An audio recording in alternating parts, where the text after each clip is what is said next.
রেস্টুরেন্টে আমরা যেভাবে চিকেন টেন্ডার তৈরি করে থাকি, তো আজকের ভিডিওটি সম্পূর্ণ দেখলে আপনিও শিখতে পারবেন এবং বাসাতে তৈরি করে খেতে পারবেন সুস্বাদু এই চিকেন টেন্ডার। তো শুরু করছে আজকের ভিডিওটি।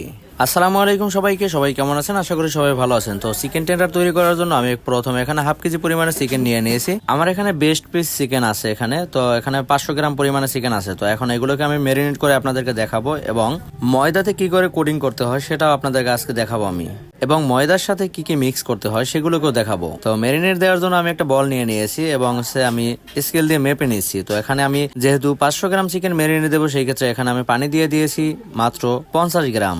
সাথে আমি অ্যাড করে দেবো 10 গ্রাম হট অ্যান্ড স্পাইসি মশলাটা।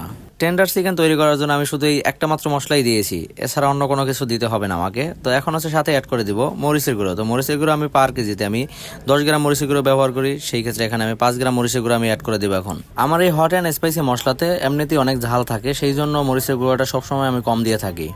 সাথে এখন আমি অ্যাড করে দিব আদা রসুন পেস্ট। তো এটাকে আমি 5 গ্রাম অ্যাড করে দিব।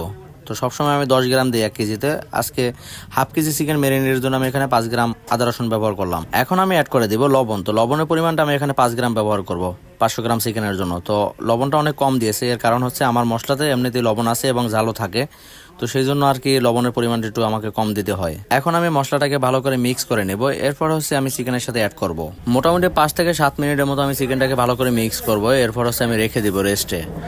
কে কোন জেলা থেকে আমার ভিডিওটি দেখছেন অবশ্যই কমেন্ট করে জানাবেন। আর যদি ভিডিওগুলো আপনাদের কাছে ভালো লাগে সেক্ষেত্রে অবশ্যই লাইক কমেন্ট শেয়ার করে পাশে থাকবেন। আপনার একটা শেয়ারে আমার ভিডিওগুলো অনেকের কাছে পৌঁছে যাবে, তারাও দেখতে পারবে এবং শিখতে পারবে। এখন আমরা একটা বল নিয়ে নিয়েছি এবং সেই বলে 500 গ্রাম পরিমাণে ময়দা নিয়েছি কোটিং করার জন্য।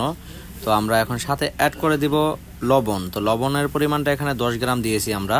আজকের ভিডিওটি আপনারা যদি দেখেন একদম ক্লিয়ারলি আপনারা শিখতে পারবেন এবং অন্য কোনো ভিডিও দেখার কোনো প্রয়োজন হবে না, মানে কোডিং, এক কথায় কোডিং করার জন্য অন্য কোনো ভিডিও দেখতে হবে না।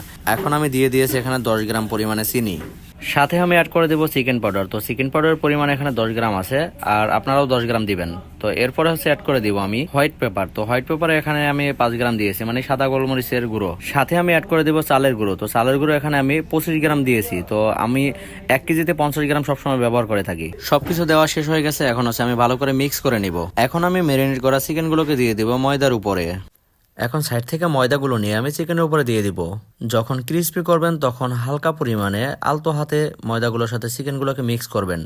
আমি যেভাবে করছি সেম টু সেম সেভাবে করার ট্রাই করবেন, তাহলে আপনাদের ক্রিস্পি অনেক ভালো হবে। ক্রিস্পি করার জন্য আপনি যদি শক্ত হাতে ময়দার সাথে মিক্স করাতে যান, সেই ক্ষেত্রে দেখবেন যে ক্রিস্পিগুলো নষ্ট হয়ে যাবে। তো আলতো হাতেই আপনাকে করতে হবে, সেই ক্ষেত্রে আপনার ক্রিস্পিগুলো অনেক সুন্দর হবে এবং দেখতেও অনেক ভালো লাগবে। দেখতেই পাচ্ছেন প্রথম স্টেপে কত সুন্দরভাবে ক্রিস্পিটা ধরেছে। তো এখন আমি পানির ভিতরে ভিজিয়ে দিব। তো এই পানির সাথে আমি অন্য কোনো কিছু মিক্স করি নাই। সম্পূর্ণ চিকেনগুলোকে আমি এখন পানিতে ভিজিয়ে দিব। পানিতে ভিজানোর আগে চিকেনের গায়ে লেগে থাকা ময়দাগুলোকে ছাড়িয়ে নেবেন। তো চিকেনগুলোকে আমি এখন তুলে নিয়েছি, দেখতেই পাচ্ছেন। এরপরে প্রথম স্টেপে আমি যেভাবে করে ক্রিস্পিগুলো করেছিলাম, দ্বিতীয় স্টেপে সেম টু সেম সেভাবেই আপনারা করবেন। সাইড থেকে ময়দাগুলোকে চিকেনের উপরে দিয়ে দিবেন। এরপরে আলতো হাতে আপনারা ক্রিস্পিগুলো করার ট্রাই করবেন। বেশি নাড়াচাড়া করা যাবে না, সেই ক্ষেত্রে ক্রিস্পিগুলো নষ্ট হয়ে যেতে পারে। মোটামুটি 30 থেকে 40 সেকেন্ডের ভিতরে আমার ক্রিস্পিগুলো হয়ে যাবে। দ্বিতীয় স্টেপে দেখতেই পাচ্ছেন কত সুন্দরভাবে ক্রিস্পিগুলো ধরেছে। তো এভাবে করে আপনারা ট্রাই করবেন, সেই ক্ষেত্রে আপনাদেরও ক্রিস্পি অনেক সুন্দর হবে। আমি একটা চুলাতে প্যান বসিয়ে দিলাম এবং তেলগুলোকে হিট দিয়ে দিলাম ভালো করে। তো তেলটাকে এখানে কালো দেখা যাচ্ছে, কারণ ফ্রাই প্যানটা আমার এখানে কালো। তো একে একে সম্পূর্ণ চিকেনগুলোকে আমি এখন তেলে ছেড়ে দিব। চিকেনগুলোকে তেলে ছাড়ার আগে ভালোভাবে ময়দা থেকে ছাড়িয়ে নেবেন, তা না হলে তেলটা তাড়াতাড়ি নষ্ট হয়ে যাবে। মোটামুটি 160 থেকে 180 ডিগ্রি সেলসিয়াস তাপমাত্রায় 4 থেকে 5 মিনিটের জন্য আমি এটাকে ফ্রাই করে নিব। আমার এখানে তেলের পরিমাণটা একটু কম ছিল, সেই ক্ষেত্রে আমাকে চিকেনগুলোকে উল্টে দিতে হচ্ছে। আপনারা চাইলে ডুবা তেলে ভাজতে পারেন, সেই ক্ষেত্রে অনেক ভালো হবে। মোটামুটি 4 মিনিট হয়ে গেছে, দেখতেই পাচ্ছেন আমার চিকেনের কালারটা কত সুন্দর হয়েছে। এভাবে করে আপনাদেরও হবে যদি আপনারা ট্রাই করেন। অনেকে আবার অল্প তেলে বেশি চুলার আছে, চিকেন যখন ভাজতে যায় তখন চিকেনের উপর দিয়ে পুড়ে যায় এবং ভিতরে কাঁচা থাকে। তো এই জিনিসগুলো আপনারা চিকেন ভাজতে গেলে খেয়াল করবেন। তো অবশেষে আমার চিকেনগুলো হয়ে গেছে, এখন আমি একটা প্লেটে তুলে নিব। তো এখন আমি 1 পিস চিকেন কেটে নিব। কেটে নিয়ে আপনাদেরকে দেখাবো কতটা জুসি হয়েছে আমার চিকেনগুলো। তো এভাবে করে আপনারা যদি তৈরি করতে পারেন বাসাতে, আপনাদেরও অনেক ভালো হবে।